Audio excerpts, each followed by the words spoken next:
Eno ye program yo ensulo ey'enkya wano ku 3 ABN TV. Yiga okutandika olunaku ne Katonda.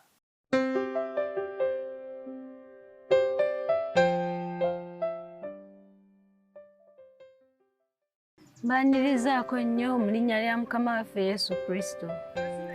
Ekyawandiikibwa kyaffe eky'olunaku olwaleero tugenda kisanga mu kitabo kya Timoseewo ekisooka essuula 3 olunya olwokutaano n'olwomukaaga nga lugamba nti naye omuntu bw'atamanya kufuga nnyumba ye ayinza atya okujjanjaba ekkanisa ya Katonda?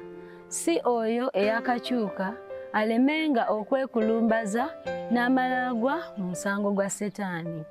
Kyawandiikibwa ekyo kitutegeeza nti nga tonnaba kubuulira balala, nga tonnaba kujjanjaba nnyumba z'abalala, sooka ojjanjabe ennyumba yo oba sooka weerongoose olyoke osobole okukola omulimu gwa Katonda ng'osaanidde bangi balyoke bategeere Katonda era bakyuke badde gy'ali. Amannya agange Namwanje Deborah nga nze mbatuusizzaako ekyawandiikibwa ekyo.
Atenderezebwe Mukama kubanga awulidde bye musaba.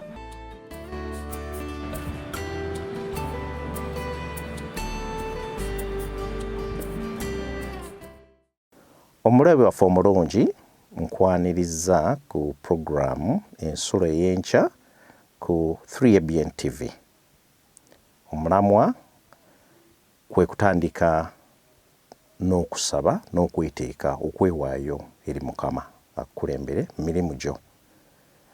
Amannya agange nze Sserwagi Peter nga ndi mukadde ku Seventh Adventist Church Central e Makerere. Katusabe. Mukama omulungi obukeesezza olwaleero tusaba otukulembere bye tugenda okuyiga otubeere nemu bye tugenda okukola mu linnya lya Yesu Kristo Mukama waffe. Olunaku olwaleero njagadde tuyige oba twogere ku kigambo ekyewuunyisa okuwonyezebwa okw'ekyamagero. Njagadde nsome olunyiriri oluva mu Ebikolwa essuula 12 olunyiriri olwokutaano. Awo Peetero n'akuumirwa mu kkomera, naye ab'ekkanisa ne banyiikira nga okusaba eri Katonda. Kati tulaba nga Yakobo muganda wa Yokaana amaze okuttibwa, naye Peetero ng'asibiddwa mu kkomera. Ne wabaawo okutya nti ne Peetero naye yandittibwa. Ekyewuunyisa ekkanisa eno baategeera amakulu g'okusaba, ne bamala ebiseera bingi ne beewaayo eri Katonda, ne bamukoowoola, ne bamusaba enkya n'eggulo na bulijjo. Oluvannyuma Mukama n'akola ekyamagero, n'addamu okusaba kwabwe. Peetero n'ateebwa. n'asobola okukola emirimu.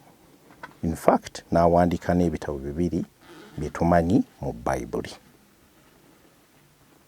Emirundi mingi tuba mu bizibu byebimu nga Peetero byalimu, naye ne twesanga nga tunafuwa, tetumanyi kusaba. Ebiseera bino abaana babadde basibiddwa okumala ebbanga ng'okusoma tebagenda kusoma. Abamu basomera waka abasobodde, naye amasomero olwagata olwateeba bwe gati ate obuzibu obulala ne bujjawo. Obuzibu bw'okunoonya school fees, obw'okwambaza abaana, n'olyoka olaba abazadde ne tutandika okunoonya ensimbi tezirabika. Kale abasinga ne twesanga nga tugamba ate senga mbadde n'omulimu gwaggwaawo, n'oddukubirako gundi akuwole ku ssente ate naye talina. Naye senga tutunuulira bannaffe bano, ebizibu bye baalimu bakimanya nti basooka kubissa eri Mukama. Kale kimu kye tugenda okulaba wano, mu bingi bye tugenda okulaba, ebyamagero bingi Mukama akyabikola. Naffe tulina okufaayo okuyiga, okusookanga n'okusaba. Ne twewaayo eri Mukama ne tumugamba ekyo ekitawaanya, ate mmanyi bangi mukikoze. Musobodde okukola bwe mutyo era Mukama n'abaddamu. Mu bintu ebingi Mukama byakola bye tulabye, Peetero ateebwa naye ng'ate abantu bangi bagenda mu makomera ne bavundira eyo ne bafiira eyo. Naye Peetero n'avaayo ng'alina amaanyi, n'asobola ate okutandikira wali we yakoma, n'abuulira enjiri. N'awandiika n'ebitabo bye ŋŋambye 2, ndoza bimanyi Peetero ekisooka n'ekyokubiri. Katonda akyali mu mulimu ogw'okuddamu essaala zaffe. Gwe buli lw'obadde n'ekizibu fukamira, tokowanga kufukamira, omutegeeze nti Mukama kino kinteganya, n'ekikusanyusizza nakyo kimubuulire, kubanga oluusi tulowooza nti okusaba kukwata kukusabiriza. In fact waliwo bannange nakyalako e Bungereza emyaka egy'edda, baŋŋamba nti Abazungu bamusaba Mukama n'abawa buli kimu kye beetaaga, tebakyasabiriza. Ne tulambula ne twetoola London nga tulaba ekkanisa ezaazimbibwa mu myaka 3, myaka 4 edda, nnungi nnyo, naye ezimu baazifuula mabaala. Ne tugamba bo bano tebakyasaba? Ne bagamba abo baalekerawo okusaba, nga bagamba okusaba kuno kulinga kusabiriza. Kale ebigambo by'Oluganda oluusi bwe bibeera, naye bwe tufukamira okusaba Mukama okusooka tumutendereza, ne tulyoka twenenya ebibi byaffe, ate ne tulyoka tumutegeeza ebyo bye twagala, nga mulimu n'okumwebaza ebyo byatukoledde. So okusaba kulimu ebintu bingi. Ekirala kye tulaba nti Katonda addamu okusaba kwaffe. Nze kennyini ndabye emirundi mingi Mukama nga addamu okusaba kwange. Gwe andaba essaawa ya leero, manyi olina by'osobola okutegeeza banno nti ku kizibu kino bwe nagenda wa Mukama yanziramu. Naye kale tudda awo oluusi ne tutegana, n'okwata essimu n'okubira munno, n'osooka ogamba n'oli ate nga tebafaayo, oluusi bakola na bukozi ŋŋambo, naye ne twerabira nti ekiddukiro kyaffe kiri eri Mukama gye twalitandikidde. Kale Katonda addamu okusaba. Peetero bw'afuluma omulimu n'agukola n'obwagazi. ne bali abamusabira ab'ekkanisa ne baddamu amaanyi ne bamanya nti Mukama awulira okusaba kwaffe ne balyoka bakola obuweereza kwe kusobola okusoma ku bintu bino mu Bayibuli ne bagenda mu maaso nga babuulira. Agamba wano nti era mu Yokaana ekisooka essuula ey'okutaano olulira 14 ne 15 nti era buno bumu bwe tulina eri ye nti bwe tusaba ekintu nga bw'ayagala atuwulira. Tulina okumanya nti Katonda tulina okumusaba nga bw'ayagala, kubanga oluusi tusaba ng'abaana abato. Juzi mutabani wange yajja n'ansaba wa myaka 9 gyokka, n'aŋŋamba ne taata luli nakusaba okungulira toyi,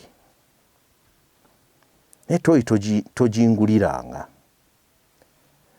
Naye toyi gye yali ayagala toyi eringa pisto. Ne mugamba naye eyo toyi si gyagala ne maama tagyagala kubanga si nnungi. Naga naye luli nakusaba. Kale Katonda talinga ffe abantu, naye tulina okumanya ebyo by'ayagala, era bwe tusaba ebyo by'ayagala atuddamu. Oluusi ayinza okutuweerawo bye twagala, ate olulala n'agaana. Emirundi egimu ate tuyinza n'okugamba nti oba gye gisinga n'agamba nti lindako. Kale tulina okuba n'obugumiikiriza.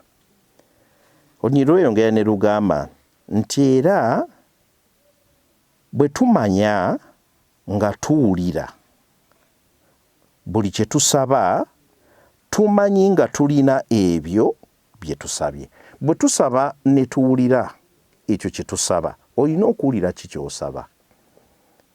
Kubanga oyinza okusaba ekintu ng'osabira munno eyakozeeko ekibi abe bubi.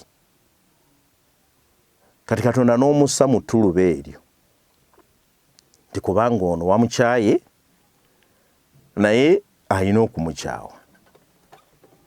Oluusi oyinza okuba ddala ng'olina obunyiikaavu, oli yakoze bubi. Ebintu ebyo byo tetubina bimugamba Mukama. Gw'olowooza abantu b'ekkanisa bano bo baasabanga ki? Baasabiranga bali abaamusiba Peetero ne babasabira bulungi, oba baasabiranga Peetero ateebwe? Tulina okumanya nti ne bannaffe abatukola obubi Katonda ayagala tubasabire, kubanga Yesu yatuwa ekyokulabirako ku musaalaba n'agamba nti basonyiwe kubanga tebamanyi kye bakola. Kale naffe tulina okufaayo nti bwe tusaba tulina okusaba ekyo Katonda ky'ayagala, kubanga ate bwe tunaasaba ky'atayagala tajja kikola.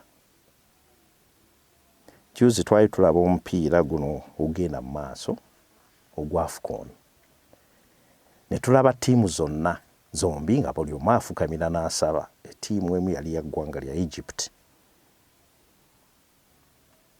n'afukamira n'asaba, n'oli n'asaba. Kati omwana ambuuza nti kati ku abo bombi Katonda anaawulirako ani? Ekibuuzo kizibu n'ekyo, kuba Katonda buli omu asaba nti nsobole okuwangula omupiira guno, nsobole okuteebayo ka ggoolo, naye n'oli n'asaba. Ate kuliko ref, tetumanyi oba naye yasabye, kuliko ne linesman. So ffe nga abakkiriza tulina okuyiga ne tumanya ebyo Katonda ki by'ayagala.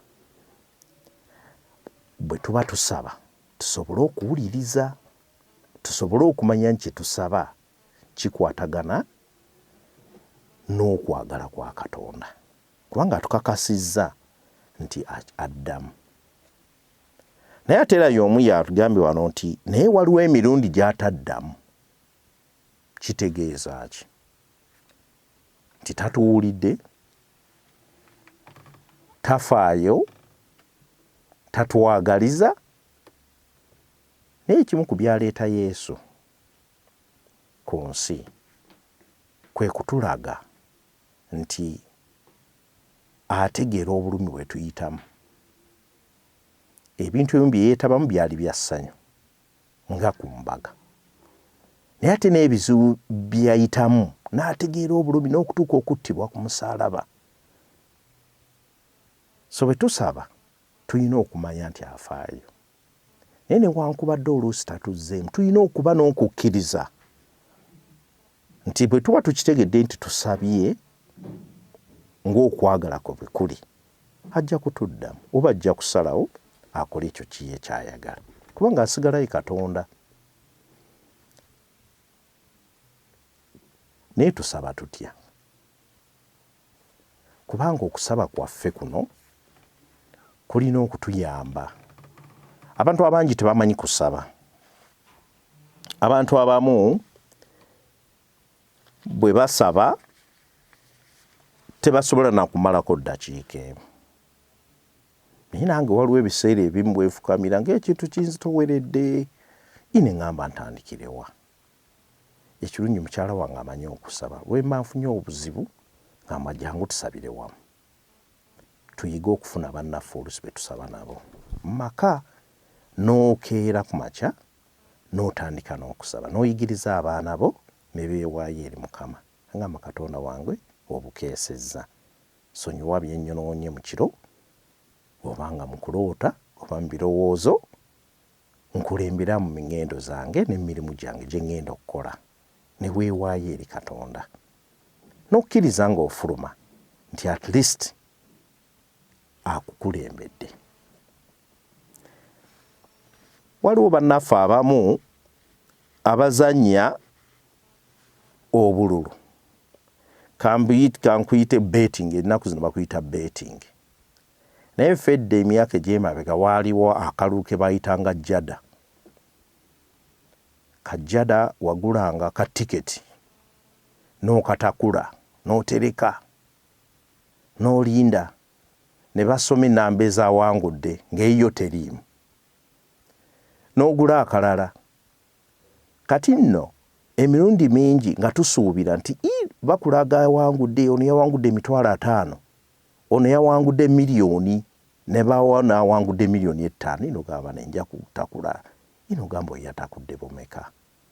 Naye tufaayo nnyo okussa ebiseera, ensimbi n'okumanya kwaffe mu bintu bye tumanyi nti ate tuyinza n'obutawangula, nga chance eri egi emu yokka. Nalabako n'omukadde omu gwe baalaga amawulire gaali ge Amerika, ne balaga omukadde eyaddira obugagga bwe bwonna n'agenda n'abuzannyamu mu kasino, n'ayavuwala n'avaayo ng'ate ali bubi n'okusinga we yayingiridde. Naye kiva ku ki? Kubanga baba n'essuubi nti senga mpangula kyenja okufuna kijja kuba kyamaanyi. Naye tulaba wano nti okusinga okuzannya zzaala, okusinga okukola ate betting atabuse. Ebiseera bino buli wamu waliwo betting. Onagamba goolo Arsenal ejjasinga ne goolo bwe ziti. N'omala ebiseera n'osanga abavubuka bali mu betting. Ebiseera bye baalikozeemu ebintu eby'omugaso, oba okuyiga, oba okukola ebintu by'engalo, ne babimalira eyo. Naye bwe tuba tuli eri Katonda, tetukola betting yonna. Tetuzannya kalulu, kubanga agambye wano mu Yokaana 5:14 ne 15 nti awuliriza okusaba kwaffe. Kitegeeza nti amatu ge tagaggala. Awulidde? So omulabi omulungi, Katonda atwagaliza birungi. Era njawo okutegeeza nti banno abatabaddeyo ku nkya ya leero bategeeze nti Katonda atwagaliza bulungi, nti bwe tumusaba tube n'okukkiriza. Ekintu kukkiriza kikulu. Omwana wajja eri gy'oli ng'oli muzadde, bw'oba ng'oli muzadde, oba bw'oba ggwe oli mwana ng'ogenze eri muzadde wo. Oluusi omwana ono omuto alaga okukkiriza okw'enjawulo. Taata we ne bw'aba kitaawe ne bw'aba mutono atya, agamba nti naye kitanga ono kye musaba ajja kimpa. Oba bwe kuba kumusaba bukuumi, tekasita nfuluma ndi taata wange sitya. Of course bw'ogenda okula oyinza okumanya nti ne taata wo naye muntu asobola okutya. Owulidde? Kale no Katonda talinga muntu, naye asobola okutuukiriza ebimu ku byasuubizza. Omwana n'amwesigamako n'agamba taata wange maama wange yansuubizza era ajja kituukiriza. Kale ffe twalibadde tufaayo okumanya nti ate Katonda ye yatonda taata ne maama n'abasingawo. Oluusi abamukulembeze wansi n'asuubiza ne bituukirira, ebimu ne bitatuukirira. Kubanga ntera okulaba omukulembeze oluusi yeetooloola n'agamba nti waliwo ebisuubizo bye nabasuubiza emyaka 5 nja kubireeta, meaning tanaabituukiriza. Naye ate oluusi n'atuukiriza. Kale Katonda naye bwe tumusaba tulina okukkiriza. Okukkiriza kutuyamba ki? Nti kututeekamu okumanya n'okuba n'obukkakkamu nti gwe tusabye atutegeera. Tosobola kwesiga muntu gw'otamanyi. Kyekituleeta mu ssaala eno ab'ekkanisa bwe babasabira Peetero, omuntu Katonda gwe basabira baali bamutegeera ng'alina by'akoze eby'amakulu, eby'amagero. Okusooka yatuwa obulokozi. Kati nga ffe tukimanyi bulungi, yajja ku nsi n'atufiirira. Era bwe tusaba okuyita mu Yesu tuba tumanyi nti tali magombe, yazuukira era ajja kudda akomewo atutwale. Kati bwe tusaba Katonda omulamu, si Katonda nga abamu gwe basinza oba mayinja oba miti oba bisolo. Tulabye ekirala nti bw'atuukiriza n'asuubiza nate nti ate n'atuwa n'ebirungi ebisingawo. Kubanga oluusi tugenda ne tusaba nga tweyagaliza ffekka. Naye mulaba Peetero bw'afuluma ate n'abuulira n'awandiika n'ebitabo kati bye tusomako. Katonda ate bw'atuukiriza akuwa n'ekyo ekisingako obulungi. Kale gwe nange tufengayo okwesiga Katonda kuba ebyamagero ajja bitukolera era abikola. Nti naye bw'osaba obeera mukakafu, ekyo kituufu. Obeerenga mukakafu nti ajja kutuukiriza ekyo kyasuubiza. Njagadde tube n'ekyokuyiga kino.